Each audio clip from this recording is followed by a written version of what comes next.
आदाब नाज़रीन, मैं सनम एजाज और आप देख रहे हैं ग्राउंड रिपोर्ट। हालात और वाक़ात पर हमारी पहली नज़र शुरुआत हालात और वाक़ात से, और शुरुआत लाइन ऑफ एक्चुअल कंट्रोल से नहीं बल्कि लाइन ऑफ कंट्रोल से। और लाइन ऑफ कंट्रोल में हिंदुस्तान और पाकिस्तान के दरमियान गोलियां चलाए जाने का सिलसिला आज भी जारी रहा और पुंछ नौशहरा सेक्टर में आज भी गोलाबारी होती रही। सुबह सुबह बताया जाता है कि पार से गोले चलाए गए, इधर आबादी वाले इलाकों को भी निशाना बनाने की कोशिश की गई और इधर से भी गोले चलाए गए, पार के इलाकों में भी गोले गिराए गए। लाइन ऑफ कंट्रोल की ये सूरत हाल। लेकिन कश्मीर की सूरत हाल में चाडूरा बडगाम का इलाका, और बडगाम के इलाके में आज बाद दोपहर हुए एक एनकाउंटर मुठभेड़ में एक मिलिटेंट को जिंदा गिरफ्तार किए जाने का पुलिस ने दावा किया।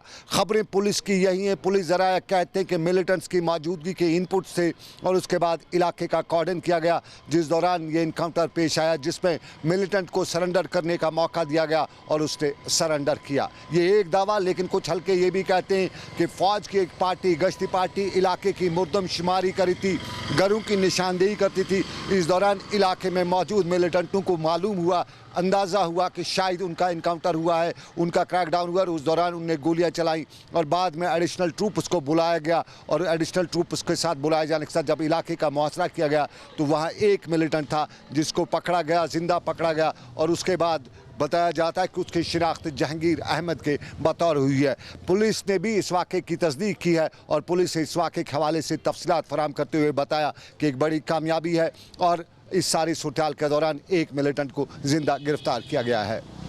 आज सुबह पुलिस को एक रिलायबल इनपुट हासिल हुई थी कि चाडरा के हरदपुरा इलाके में एक सस्पिशियस मूवमेंट दिख रही है, मिलिटेंट को स्पॉट किया गया था। इस खबर को मिलते ही पुलिस, आर्मी और सीआरपीएफ की जॉइंट पार्टीज़ ने जो है इलाके को कॉर्डन किया। ड्यूरिंग कॉर्डन जो छुपा हुआ मिलिटेंट था उसने हमारी फोर्सेस पे फायर किया है और फोर्सेस ने लेकिन बहुत ही रिस्ट्रेंट दिखाते हुए मिलिटेंट को सरेंडर करने की अपॉर्चुनिटी दी। ड्यूरिंग दिस हमारे बहादुर जवानों ने, पुलिस के, आर्मी के, सीआरपीएफ ने बड़ी हिकमत से जो है ये फायर करता हुआ मिलिटेंट जिंदा पकड़ा है। उससे जो है एक AK-47 राइफ़ल भी बरामद हुई है। आगे की कार्रवाई अभी जारी है।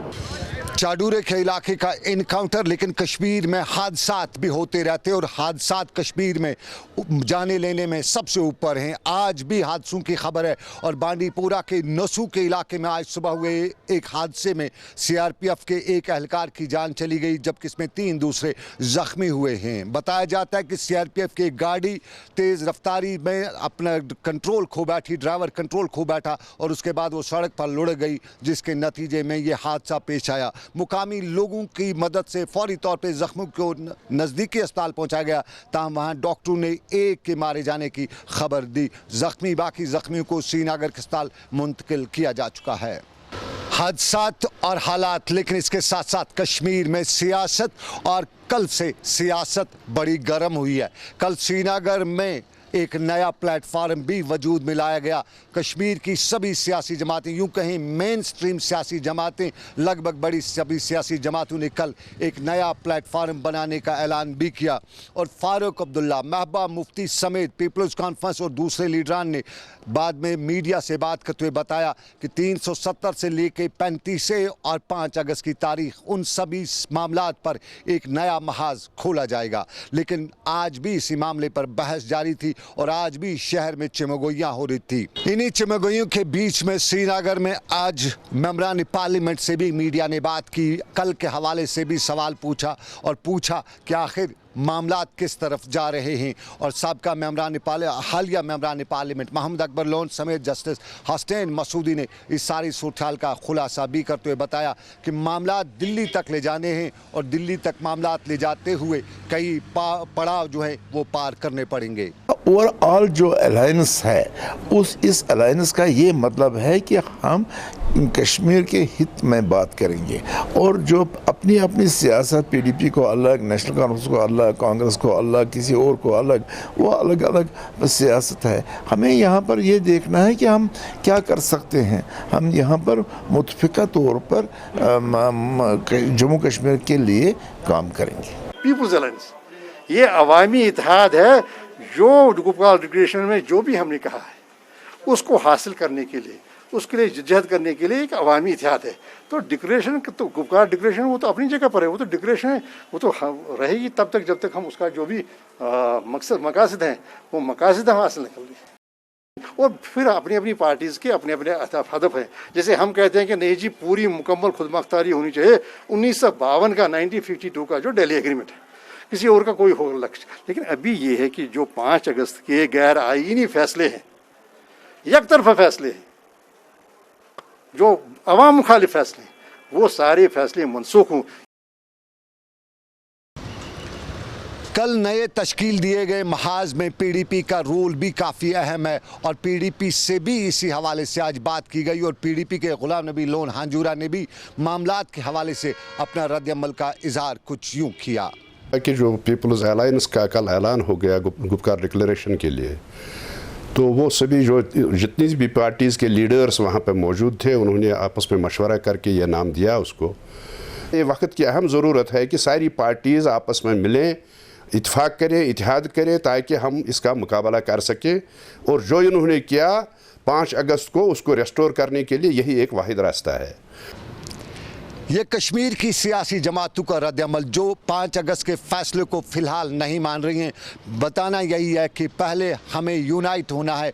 वही मामला जो बहुत पहले से कश्मीर में कहा जाता था।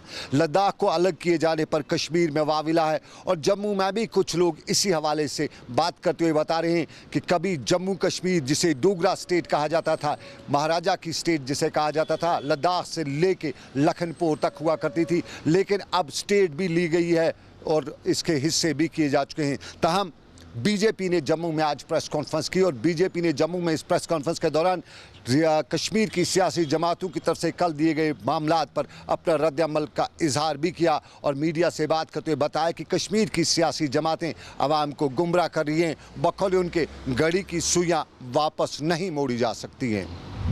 पिछले दिनों कश्मीर घाटी के अंदर एक बार फिर से षड्यंत्र शुरू किया गया है।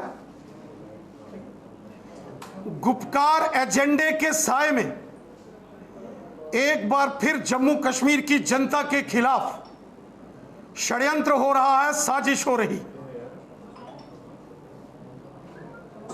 अब्दुल्ला परिवार और मुफ्ती परिवार ने मिलकर कोई गुपकार अलायंस बनाया है।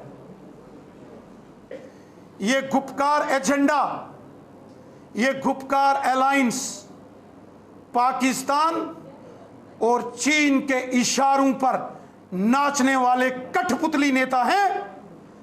इनके इतिहास को जम्मू कश्मीर की जनता जानती है। जब ये लोग सत्ता में थे, इन्होंने किस प्रकार जम्मू कश्मीर की जनता को हमेशा धोखा दिया। कभी जम्मू कश्मीर में भ्रष्टाचार विरोधी कानून यहां लागू नहीं किए गए, जनता की भलाई के कानून यहां लागू नहीं किए गए, जनता के साथ हमेशा धोखा किया गया। अब चूंकि ये सारी चीजें समाप्त हो चुकी हैं और बिन पानी जैसे मछली तड़प रही है, उसी प्रकार ये गुपकार अलायंस वाले चूंकि अब सत्ता से बाहर हैं, आउट ऑफ पावर हैं, बिना सत्ता के ये बिन मछली पानी के जैसे तड़पती है मछली, उस प्रकार तड़प रहे हैं। जम्मू कश्मीर और लद्दाख की जनता इन सारे नेताओं के काले कारनामों को, इनके मंसूबों को और इनकी साजिशों को जानते हैं। आज 13 धार्मिक और सामाजिक संगठनों के प्रतिनिधियों से भारतीय जनता पार्टी के वरिष्ठ नेताओं के साथ हमने यहां बैठक करके ये संकल्प लिया है कि किसी कीमत पर भी जम्मू कश्मीर के हालात खराब नहीं होने देंगे। किसी कीमत पर भी जम्मू कश्मीर में चीन और पाकिस्तान के अलगाववादियों के और आतंकवादियों के एजेंडे को हम लागू नहीं करने देंगे। घड़ी की सुइयां वापस नहीं मोड़ी जा सकती हैं। ये जम्मू में बीजेपी के लीडरान का, लेकिन जम्मू में मेरे सीनियर साथी विनोद कुमार इस वक्त मेरे साथ फोन लाइन पर मौजूद हैं। विनोद जी, जम्मू में ये सब कुछ, कश्मीर में जो कुछ भी हो रहा है, जम्मू में बीजेपी की प्रेस कॉन्फ्रेंस है, क्या हो रहा है कश्मीर का इस मामला पे, जम्मू में लोग इसको किस तरह से ले रहे हैं? देखिए, भारतीय जनता पार्टी के प्रदेश अध्यक्ष और बाकी दीगर नेताओं ने बकायदा आज प्रेस कॉन्फ्रेंस की और कहा कि ये लोग देश विरोधी हैं, जो लोग गुपकार को लेकर के चल रहे हैं। उन्होंने कहा जो वक्त गुजर गया है, वक्त की सुइयां वापस नहीं आती हैं और जो 370 में छोटे से रिपील हुआ है